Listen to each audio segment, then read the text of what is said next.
Ayan, nasa taas ng creek tayo mga ka-fishing. Ayun, dito ata yun. Ingat po tayo at malakas ang bagyo. Pagkatapos ng upong, ngayon may bagyo na namang huwag ko kung anong pangalan nun. At wag magkalimot manalangin sa Diyos mga idol. Yun lang ang tangi paraan para makaligtas tayo. Let's go. Natin dito. Ayun mga ka-fishing. Yun ang huli natin, oh. So buhay pa siya mga ka-fishing. Isang piraso, napakaliit pa. Mga 3 fingers. Cover pa nga eh. Yun, doon na. Yun. So yung what's up, good morning mga ka-fishing. Ayan, so nandito tayo ngayon. Malakas ang hangin mga idol. Tapos malakas ang alon, malakas ang hangin.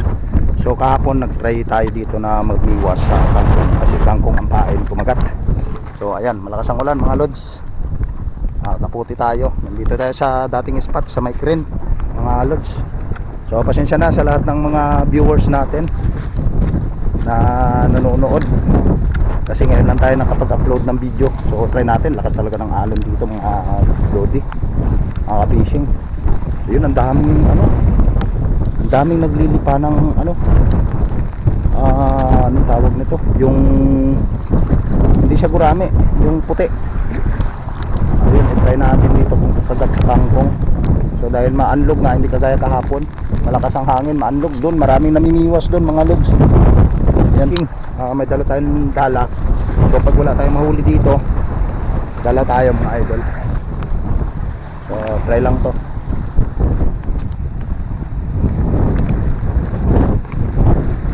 Mahirap naman tong nakakaputi ka.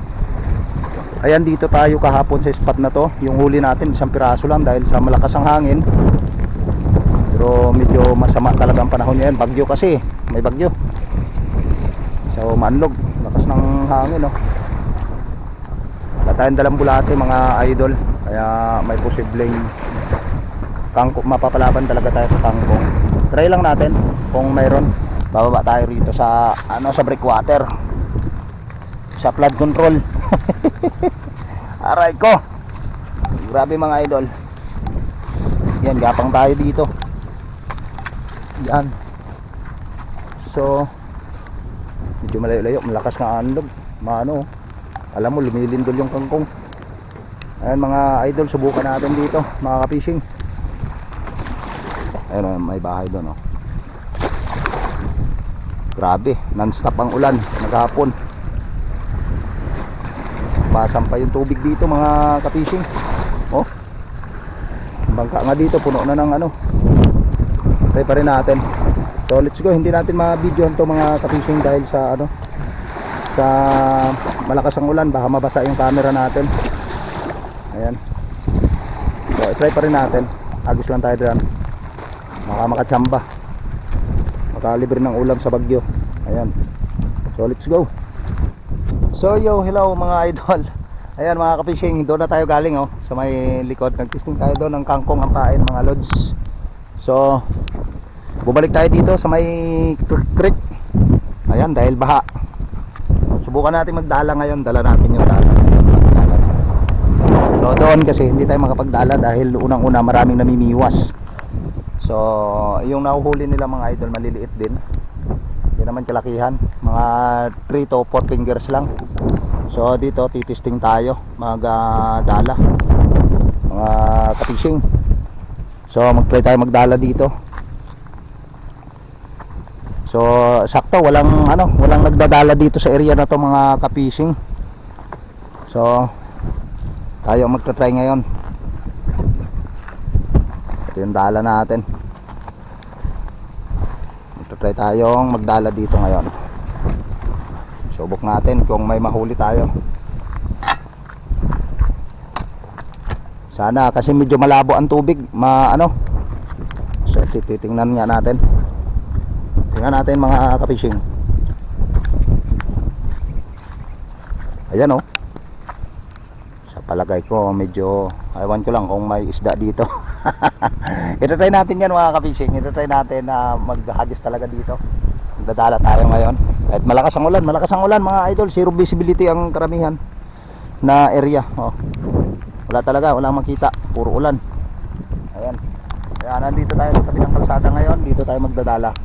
Ayan, tayo magdadala mga fishing. So hindi tayo makapagdala ng hindi tayo makapag mga ka-fishing, makapag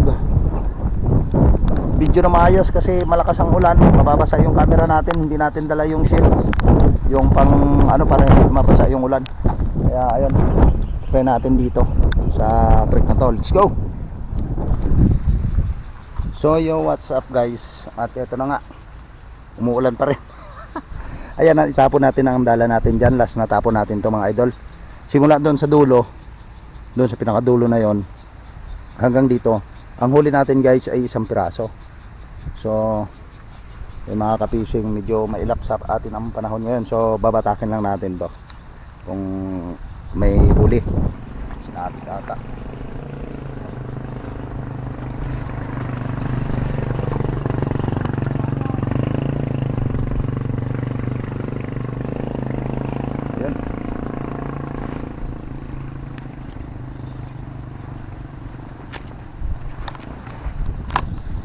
So yun nga guys, walang huli yung huling tapon natin. Punta natin yung huli natin. 1 piraso lang pero maliit. Sobrang liit mga idol. So mahirap talaga ngayon. Maganda sana magdala dahil unang-una medyo malabo yung tubig dahil baha. Ang problema, wala tayong mahuli. So uwi na naman tayong lupuan. Ganun talaga mga idol, mga ka-fishing. Ganyan talaga ang pamimiwas. At may dala rin talang biwas. So hanapin natin, pakakawalan na lang natin yun mga idol kasi maliit. Ito na muna to. Ayan, nasa taas ng creek tayo mga ka-fishing. Ayun, dito ata yun. Oh, dito nga siguro yun. Natin dito. Ayun mga ka-fishing, pinahuli natin oh. So buhay pa siya mga ka-fishing.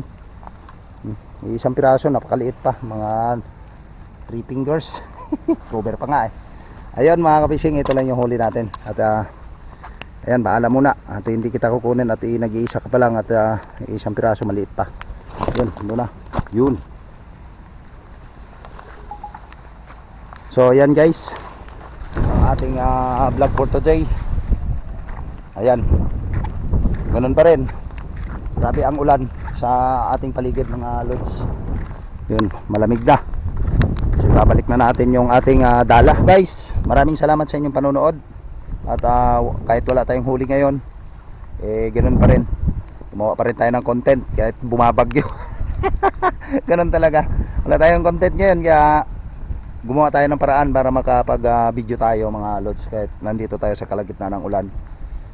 Ganyan talaga ang gumagawa ng content mga idol. Go mga idol, maraming salamat sa inyong panonood. Bye bye. Ingat po tayo at malakas ang bagyo. Pagkatapos ng upong, ngayon may bagyo na namang huwag ko kung anong pangalan nun. Basta yun na yun. Mag-ingat tayo sa posibleng baha, landslide. At wag magkalimot manalangin sa Diyos mga idol. Yun lang ang tanging paraan para makaligtas tayo. Let's go!